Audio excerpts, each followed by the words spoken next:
1986년도 MBC 대학가요제에서 대상을 받았고 1980년대에 마삼 트리오로 유명한 분이 있었습니다. 마삼 트리오라는 말은 그룹 이름이 아니라 말처럼 얼굴이 긴 세 명의 가수다 해서 마삼 트리오입니다.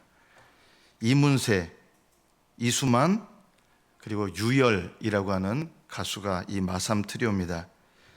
이 유열이라고 하는 이 가수는 지금 63세고요. 폐 섬유종을 앓게 되면서 작년에 폐 이식 수술을 하게 되었습니다. 이 폐 이식 수술을 할 때까지도 많은 죽음의 위기를 넘겼습니다. 이분이 교회 집사신데 교회 공동체에서 3개월 동안 새벽부터 자정까지 이분의 치유를 위해서 릴레이로 기도를 했습니다. 초등학교 5학년인 아들은 엄마와 함께 한 달 동안 새벽 기도에 나가서 아빠를 치료해달라고 간절히 기도했습니다. 수많은 사람들이 중보 기도로 함께 했습니다. 폐 이식 수술을 하기 직전에도 이 수술이 연기되면서 또다시 죽음의 고비가 찾아왔다고 합니다. 그때 이런 기도를 드렸다고 합니다. 어린 아들과 아내 곁에 조금만 더 머물 수 있게 해주십시오. 너무 간절하게 이렇게 기도했다는 것입니다. 그리고 그 기도의 응답으로 폐 이식 수술을 받게 되었고 작년에 받았고 아직 회복 중입니다. 이 유열이라고 하는 가수는 자신이 지금 하나님께서 주신 새 생명을 살고 있다라고 말합니다. 폐 이식 수술을 받으면서 하나님께서 자신의 삶을 이끄시는 것, 그리고 예수님께서 자기를 위하여 죽으시고 부활하셨다고 하는 이 부활의 의미에 대해서 이 죽음의 고통을 통해서 깊이 깨달았다라고 고백을 했습니다. 이분의 고백의 내용이 이런 내용이 있습니다. 죽음 앞에 서보니 비로소 저의 삶이 보였어요. 그렇게 살아서는 안 되는 거였어요. 내 앞에 닥친 죽음에 대한 두려움보다 더 괴로웠던 건 하나님 앞에 온전히 살지 못했던 부끄러움이었습니다. 적당히의 삶, 내가 가득했던 삶, 불순종하며 살았던 삶을 정말 철저히 회개하면서 참 삶의 기회를 달라고 하나님께 매달렸습니다. 죽음 앞에 정말 서보니까 자기 살아온 인생의 날이 보이는 거예요. 어떻게 보면 세상적으로는 인기를 얻었고 남들이 보면 성공의 가도를 달렸던 그런 인생이었습니다. 그러나 죽음 앞에 직면하고 보니까 내가 살아온 삶이, 물론 교회 계속 집사였지만 살아온 삶이 하나님 앞에 올바르게 믿음으로 살아온 삶이 아니었다. 이게 깨달아지면서 너무나 후회스럽다라는 것입니다. 그리고 이분이 요즘에는 그럼 어떻게 살아가느냐? 아직도 치유하고 계속 회복되는 과정인데 이렇게 고백을 하고 있습니다. 지금은 저는 매 순간이 감사합니다. 살아가는 모든 순간이 저에게는 선물입니다. 몸이 조금 더 회복된다면 하고 싶은 일이 있는데 또다시 가수 활동하면서 돈 벌고 이게 아니라 뭘 하고 싶으냐? 몸이 더 회복된다 그러면 마음껏 하나님을 찬양하고 이 하나님의 은혜의 복음을 나누고 싶습니다. 이게 소망이라는 거예요. 그리고 지금 내가 살아가는 매 순간순간이 하나님께서 주신 덤으로 살아가는 인생인데 이 덤으로 살아가는 인생의 남은 날 동안 하나님께서 내게 뭘 원하시는가? 그것을 물어가면서 제가 살고 싶습니다. 이렇게 고백을 합니다. 그리고 마지막으로 이런 이야기를 했습니다. 지금 우리가 사는 모든 시간, 모든 것들이 하나님 주신 축복이고 기적입니다. 그 시간을 어떻게 더 아름답게 기적적으로 살아내는가는 우리들의 몫입니다. 저는 이분의 이런 마음이 조금은 이해가 됩니다. 저는 우리나라 나이로 이제 60을 넘기면서 요즘에는 거의 매일마다, 예전에는 그렇게 생각해 본 적이 없거든요. 요즘은 거의 매일마다 죽음을 생각합니다. 예전에는 생각도 잘 안 났어요. 아직 살 날이 많다고 생각하기 때문에. 근데 요즘에는 하나님 앞에 서게 될 때가 있는데 나는 그것에 대해서 잘 준비되었는가?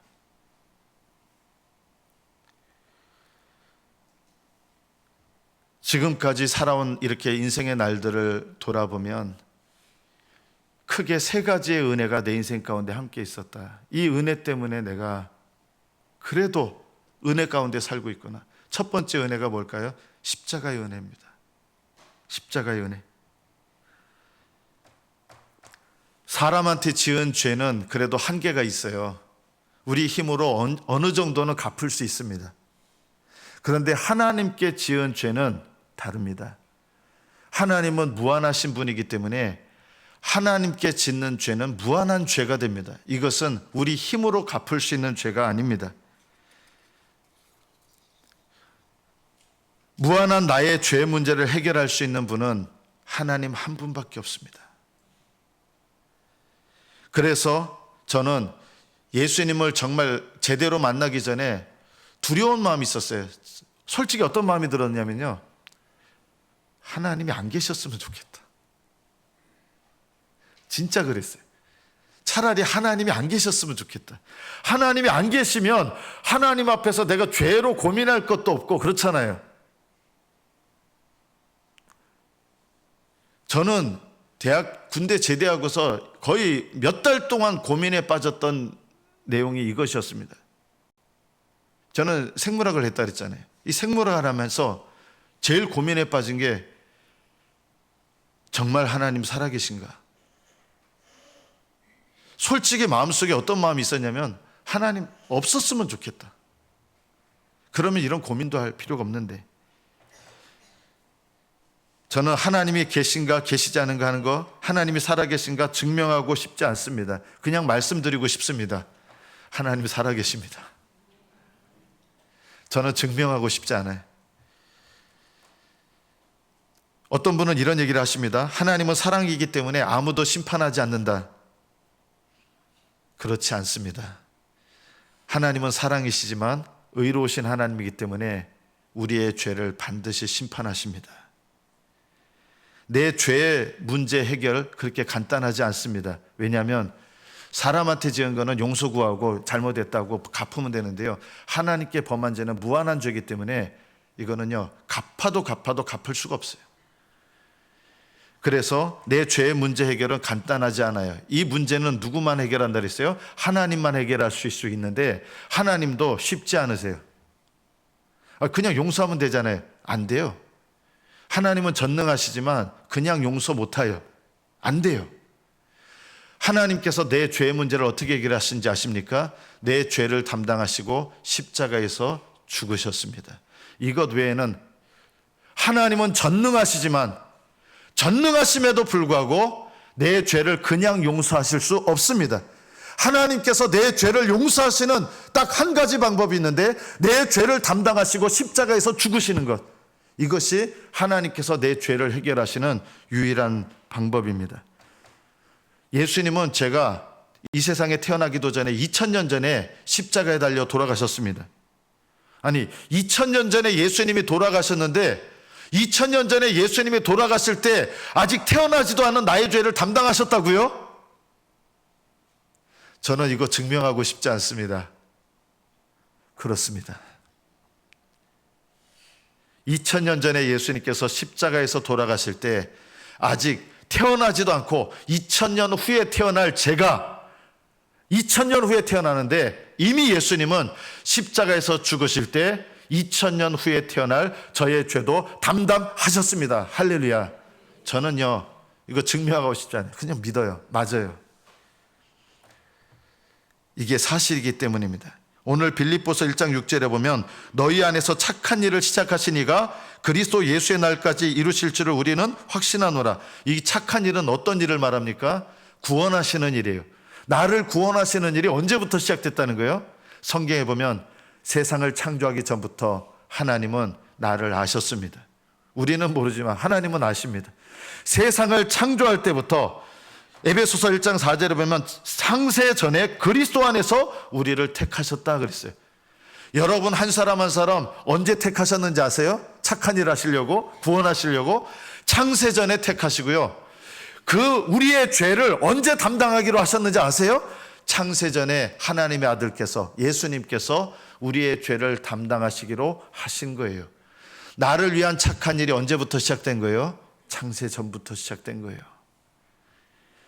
하나님께서 창세 전에 여러분 각자를 위하여 착한 일을 시작하셨는데 그 착한 일은 중간에 멈추시는 법이 없으십니다. 할렐루야.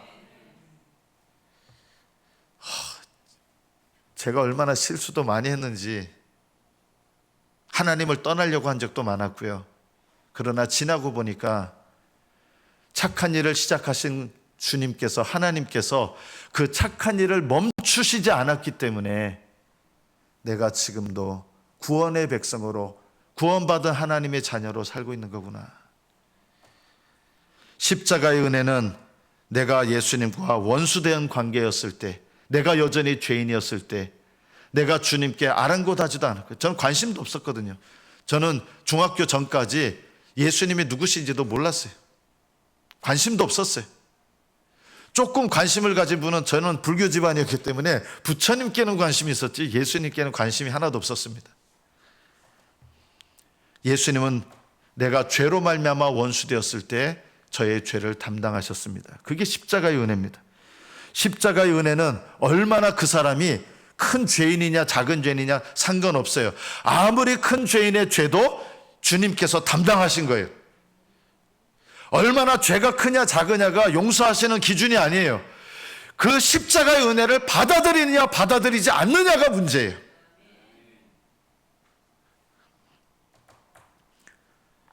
십자가의 은혜는 내가 아무리 큰 죄인이라도 예수님은 나를 위해서 죽으셨어요. 그 예수님을 믿고 내가 주님으로 모셔드리면 아무리 큰 죄인도 용서받을 수 있습니다. 십자가의 은혜가 얼마나 큰 거예요. 저는 살아오다 보니까 예수님을 믿기 전보다 믿은 후에 지은 죄가 더 많고 더 크더라고요. 왜 죄가 더 크냐면요, 예수님 믿기 전에는 안 믿어서 죄 진 거고 믿은 다음에는 믿으면서 지은 죄잖아요. 제가 예수님을 만나고 목사가 됐습니다. 목사가 되기 전에는 목사로서 짓는 죄는 한 번도 지어본 적이 없어요.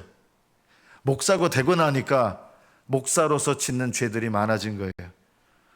저는 예전에 그런 생각을 해본 적이 있거든요. 하나님의 관점에서 보면 예수님을 믿기 전에 죄하고 예수님을 믿은 다음에 죄하고 어느 죄가 더 큰지 아세요? 여러분 놀랍게도요, 믿고 난 다음에 죄가 더 커요. 그럼에도 불구하고 주님께서 우리의 죄를 다 담당하셨기 때문에 용서받는 거지, 제가 죄가 덜 줄어가지고 점점 죄가 줄어들어가지고 용서받은 게 아닌 거예요. 저는 지금까지 지은 죄가 누적된 거 보고 또 제가 오히려 하나님을 사랑해야 될 사람으로서 주님께 범한 저의 죄를 본다 그러면, 그전에는 주님을 사랑하는 사람이 아니었는데 이제는 내가 예수님을 사랑한다고 하면서 예수님을 사랑하는 사람이 짓는 죄가 주님께는 어떤 죄가 더 마음 아플까요? 저는 그전에 몰랐거든요. 예수님을 사랑하면서 짓는 죄가 더 주님께 가슴 아프게 하는 죄예요. 주님을 사랑하면 사랑할수록 더 큰 죄를 짓는 거예요. 그럼에도 불구하고 용서받는 이유는 왜 이렇게 더 큰 죄를 짓고 사는데 내가 용서받는가? 예수님 십자가 때문이에요. 예수님의 십자가는 나의 모든 죄를 담당하신 거예요. 그 십자가의 은혜 때문에 내가 구원받고 용서받는 거예요. 십자가의 은혜를 생각할 때마다 이게 얼마나 감사한지.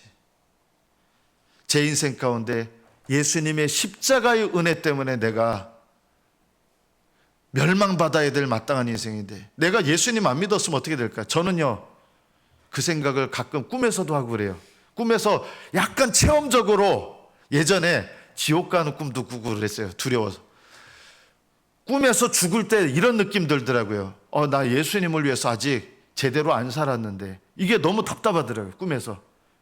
예수님을 위해서 제대로 산 것도 없는데 이제 죽는구나. 이 생각이 꿈에서 들면서 너무 안타까운 거예요.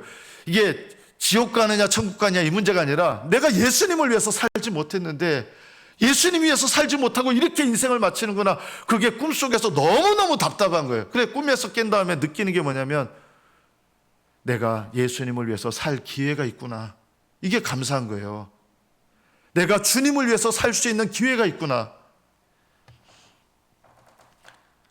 제 삶 속에 하나님께서 주신 십자가의 은혜가 있다면 그 은혜보다 어떻게 보면 더 큰 은혜가 있어요. 연결되는 거예요. 예수님의 십자가가 믿어진 거예요. 이것도 은혜예요. 이게 얼마나 감사한지 몰라요. 저는 잘 안 믿어졌거든요. 예수님이 나를 위해서 죽으셨다, 나를 위해서 부활하셨다, 이게 정말 오랫동안 안 믿어졌어요. 언제 동안 안 믿어졌냐? 10년 동안 안 믿어졌어요. 교회 다니면서 10년 동안 예수님이 나를 위해서 죽으셨다, 그거는 사실은 인정이 되는데 정말 나를 위해서 죽으셨다? 정말 그럴까? 예수님께서 나를 위하여 부활하셨다 그러는데 정말 그럴까? 이런 물음표를 갖고 살았거든요. 그런데요, 어느 날 믿어졌어요. 저는 그때를 아직도 기억해요. 길을 걸어가면서 엉엉 울었어요. 엉엉 울었어요. 예수님께서 나를 위하여 죽으셨구나, 이게 믿어지면서 길을 걸어가는 데서 어떻게 보면 미친 사람 거예요. 젊은 애가 그냥 걸어가는데 막 눈물이 너무 나오는 거예요. 예수님께서 나를 위하여 죽으셨다, 이게 믿어진 거예요. 믿으려고 해서 믿어진 게 아니라 믿어져 버렸어요. 정말 예수님이 나를 위해서 죽으셨구나. 여러분, 혹시 여러분들 중에도 예수님께서 정말 나를 위해서 죽으셨을까? 긴가민가 하시는 분이 있을지 몰라요. 여러분, 이걸 한번 생각해 보세요.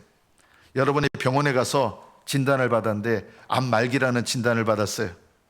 이제 그리고 살 날이 6개월밖에 안 남았다는 시한부 선고를 받은 거예요. 그런데 그 암을 고칠 수 있는 특효약이 한 가지가 있는데 그 특효약이 너무 비싸가지고 내 전 재산 팔아도 뭐 예를 들어서 1억 원도 안 되는데 그 특효약이 10억 원이 넘는다는 거예요. 못 사는 거예요. 그런데 어느 부자가 나의 상황을 듣고 자기가 사주겠다고 해서 그 특효약을 제가 사주겠습니다고 무료로 주겠다 그러는데, 괜찮습니다. 이럴 사람 있어요? 죽음을 앞두고요? 그럴 사람 없어요. 무료로 누가 나한테, 사기가 아니라면, 사기치는 사람도 있잖아요. 죽을 때까지. 사기가 아니라면 내가 그 약을 무료 내가 사서 주겠다 하는데 그거 마다할 사람 있겠어요?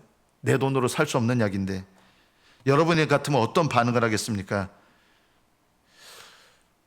예수님을 믿는다고 하는 건요, 이와 비슷해요. 뭐 언젠간 믿어질 날이 있겠죠. 이렇게 되는 거 아니에요.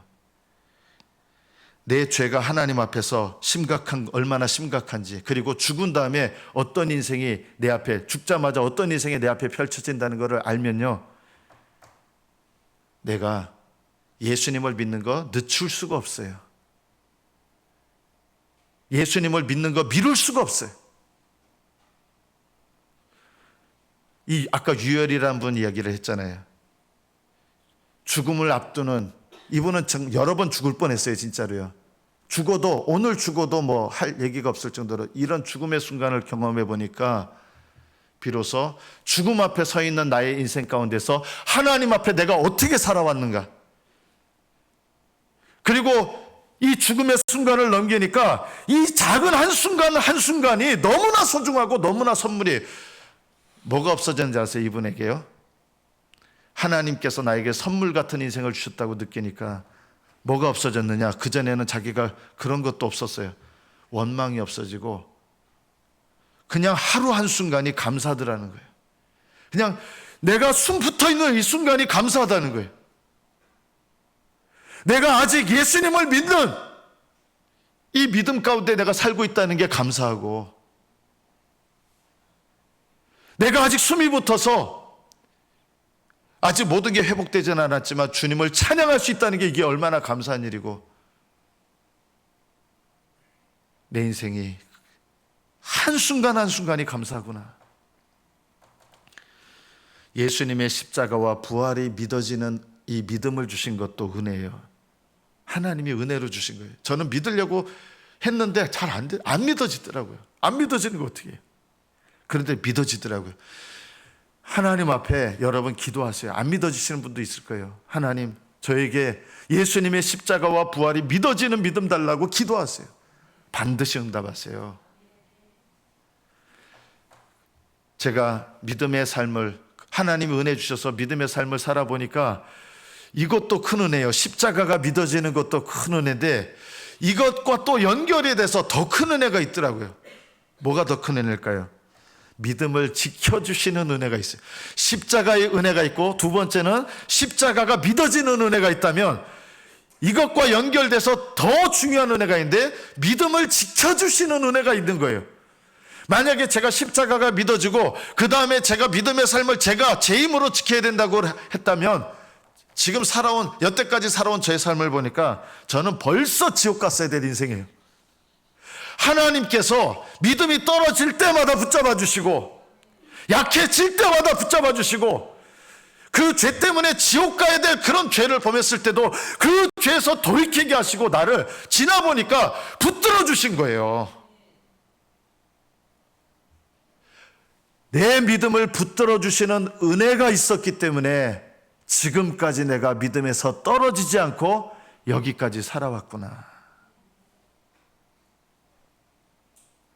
너희 속에서 착한 일을 시작하시니가 그리스도 예수의 날까지, 예수님 재림하시는 날에 우리 구원이 완성되거든요. 우리도 부활해야 돼요. 그때 완성되는 거예요. 그 날까지 창세전부터 여러분을 택하신 하나님의 착하신 일이 언제까지 계속되는 거예요? 그리스도 예수의 날, 예수님 재림하시는 그 부활의 날까지 계속된다는 거예요. 그 하나님의 끊임없는 은혜, 계속되는 은혜 때문에 내가 지금까지 믿음에서 떠나지 않고 여기까지 살아온 거구나. 믿음으로. 내가 믿음을 지킨 게 아니라 저는 제가 믿음을 지켰다고 했는데 사실 돌아보니까 하나님께서 지켜주신 거예요. 이게 얼마나 큰 은혜인지.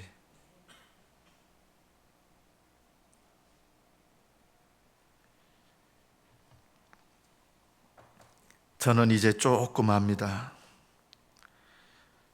주님께서 내가 주님을 알기도 전에 2000년 전에 그리고 더 멀리는 창세전에 나를 향한 구원의 계획을 시작하셨고 2000년 전에 나의 죄를 담당하시고 죽으셨고 제가 중학교 1학년 때 저를 불러주시고 제가 24살 되던 해에 십자가와 부활의 은혜가 믿어지게 하셨고 수없이 굴곡이 많고 넘어질 때도 많았지만 나를 끝까지 포기하지 않으시고 놓치지 않으시고 내 손을 끝까지 붙잡아 주셔서 여기까지 나를 인도하셨고 또 아는 게 있습니다. 나에게 착한 일을 시작하신 그 하나님의 은혜가 끊어지지 않고 그리스도 예수의 날까지 계속되리라는 것을 저는 믿습니다. 여러분은 또 그럴까요? 그렇습니다. 그리스도 예수의 날까지 여러분을 향하신 하나님의 은혜가 계속될 것입니다. 그러나 그 은혜는 저절로 주어지지 않습니다. 은혜는 이미 예비되었고 계속해서 주시지만 여러분에게 필요한 게 있어요. 그 은혜를 받아들이는 게 필요하고 그 은혜를 붙잡는 것이 필요하고 그 은혜를 놓지 않으려고 애쓰는 게 필요합니다.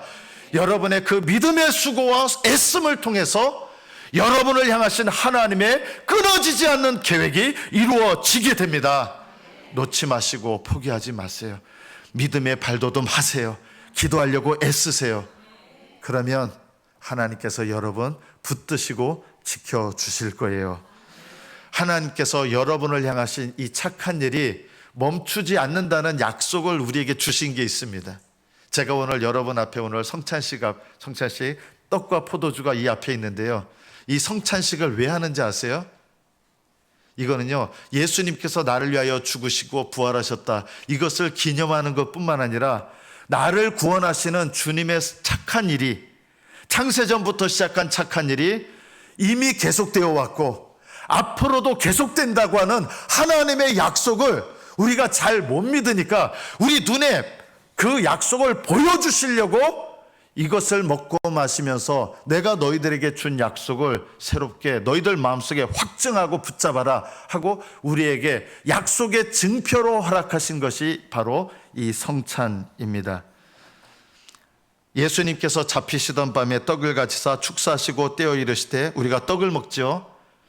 이것은 너희를 위하는 내 몸이니 이것을 행하여 나를 기념하라 하셨습니다. 예수님의 몸이에요. 예수님의 몸을 먹는 거예요. 이게 무슨 뜻입니까? 예수님의 몸을 먹는다는 건 첫째, 이 떡은 예수님께서 나를 위하여 죽으시기 위해서, 죽으시려면 사람이 되셔야 돼요. 나를 위하여 영광을 버리시고 사람으로 이 땅에 오셨다는 거, 나를 위하여 이 땅에 오셨다는 것을 내가 믿는 거예요. 이 떡을 여러분 각 사람이 먹어요. 우리 모두를 위해서 주셨습니다면 여러분 떡 다 먹어야 돼요. 여러분요. 여러분이 먹어야 될 걸 여러분이 먹는 거예요. 왜 먹어요? 예수님께서 나를 위하여 이 땅에 육신으로 사람으로 오셨습니다. 저는 그것을 믿습니다 하고 먹는 거예요. 할렐루야. 또 이 떡을 왜 먹습니까? 예수님께서 이 땅에 사람의 몸으로 사람으로 오셔서 몸을 입으시고 죽을 때까지 아버지께 순종하셨어요. 그래서 우리의 구원을 위한 순종, 의를 이루셨어요. 그래서 예수님의 몸을 상징하는 이 떡을 먹으면서 나를 위하여 의를 이루신 예수님의 의가 나의 의가 됩니다라고 예수님의 의를 누구의 의로 내가 받는 거예요? 나의 의로 받는 거예요. 이게 떡을 받는 의미예요. 예수님께서 사람으로 오셔서 죽기까지 순종하심으로 이루신 그 의를 내 것으로 받아들입니다. 이 뜻이에요. 또 세 번째 뜻이 있어요. 예수님은 죽기까지 순종하셔서 의를 이루셨죠. 그래서 부활하셨습니다. 예수님은 지금 부활의 몸을 입고 하나님 보좌 우편에 계십니다. 이 떡을, 부활의 몸은 예수님의 몸인데 이 떡을 왜 먹습니까? 예수님의 부활은 혼자 부활하신 게 아니라 우리의 부활도 그 안에 함께 들어있는 거예요. 때가 되면 예수님의 부활하심 속에 여러분도 함께 부활하게 될 거예요. 이게 구원의 완성이에요. 그래서 이 떡을 먹으면서 예수님의 부활이 나의 부활입니다 라고 받아들이는 거예요. 여러분, 예수님께서 나를 위하여 오셨습니다. 나를 위하여 의를 이루시고 끝까지 나를 위하여 나를 구원케 하는 의를 이루신 몸이 되셨습니다. 그리고 예수님은 부활하셨고 나는 그 부활의 몸을 내 것으로 받아들입니다 하고 떡에 참여하는 거예요. 이 믿음으로 참여하시기를 축복합니다. 우리가 또 뭘 먹죠? 포도주 잔을 마실 거예요. 여러분, 포도주 잔을 마시는데 모든 사람을 위해서 예수님 죽으셨습니다. 그거 아무 소용없어요. 여러분, 모든 사람을 위해서 죽으셨으면 여기 있는 포도주를 누가 다 먹어야 돼요? 여러분이 다 먹어야 돼요. 혼자서. 그러나 여러분 각자마다 이 잔을 마셔요. 왜 마실까요? 여기에는 중요한 의미가 있어요. 19회 또한 그와 같이 잔을 가지시고 이르시되 이 잔은 내 피로 세운 새 언약이니 이것을 행하여 마실 때마다 나를 기념하라. 주님께서 우리를 대신하여, 원래 내가 죽어야 되는데 나를 대신하여 십자가에서 죽으심으로 나의 모든 죄값을 다 치러주셨습니다. 그래서 이 잔을 마시면서 나의 죄값을 위하여 치러주신 예수님의 죽음을 내 것으로 마십니다 하고 마시는 거예요. 여러분이 믿음으로 새롭게 이 은혜를 경험하시고 누리셔야 돼요. 예수님께서 여러분의 죄값을 다 치러주셨습니다. 그래서 지옥 갈 죄가 남아있어요? 안 남아있어요? 안 남아있어요. 그거 기억하라는 거예요. 마귀한테 속지 마셔야 돼요. 너는 그런 죄를 짓는데 너는 지옥 갈 놈이야. 아니에요. 여러분, 이 잔을 마시면서 예수님께서 지옥 가야 될 죄를 조금 어려운 말로 뭐라고 하냐면 죄책이라 그래요. 영어로 guiltiness, 죄책. 지옥 가야 될 정죄받을 죄, 이 죄값을 예수님께서 십자가에서 죽으심으로, 내 죄를 담당하시고 죽으심으로 죄값을 다 치러버리셨어요. 그래서 여러분, 예수님을 믿는 사람은 믿은 다음에 죄를 지어요, 안 지어요? 짓지요. 저는 단 하루도 죄 안 짓고 살아온 날이 없어요. 그럼에도 불구하고 예수님을 주님으로 영접한 사람은 지옥 가야 될 죄책이 남아 있어요, 안 남아 있어요? 단 하나도 안 남아 있습니다. 할렐루야. 내가 오늘 죄를 짓고 사는데도 죄책, 지옥 가야 될 죄, 정죄받을 죄가 있어요, 없어요? 없어요. 하나도 없어요. 내가 이것을 믿음으로 잔을 마시는 거예요. 자, 그런데 여러분 또 기억해야 될 게 있어요. 이 잔을 왜 마시느냐? 지옥 가야 될 죄책, 정죄받아야 될 죄책은 주님께서 다 용서하셔서 여러분 죄를 지어도 그 죄 때문에 지옥 가지는 않아요. 믿으시기를 축복합니다. 예수님을 진정으로 영접한 사람은 날마다 죄를 짓는다고 해서 그 죄 때문에 지옥 가지 않아요. 왜냐하면 모든 죄책, 지옥 가야 될 죄책을 예수님이 십자가로 담당하셨기 때문에 다 끝냈었어요. 그런데 우리는 날마다 또 죄를 짓잖아요. 어떻게 해야 돼요? 날마다 짓는 죄는 우리를 지옥으로 보내지는 않아요. 그런데 날마다 범하는 죄는 뭘 끊어놓을 수 있어요? 예수님과 우리 사이에 진짜 구원받은 관계는 끊어놓지 않지만 친밀한 관계를 끊어놔요. 그래서 행복할 수가 없는 거예요. 이 죄책 말고 날마다 짓는 죄는 어떻게 해야 돼요? 이 죄 때문에 예수님과 친밀한 관계가 끊어지잖아요. 이것도 예수님의 십자가를 의지하셔야 돼요. 어떻게 의지해요? 내가 날마다 짓는 죄를 고백하고 회개하셔야 돼요. 그래야 친밀한 관계가 회복돼요. 그런데 저는요, 실제로 보니까 고민이 되더라고요. 지은 죄를 하나하나 고백하는데 속도가 있더라고요. 제가 죄를 회개하는 속도보다 날마다 짓는 죄의 속도가 더 빨라요.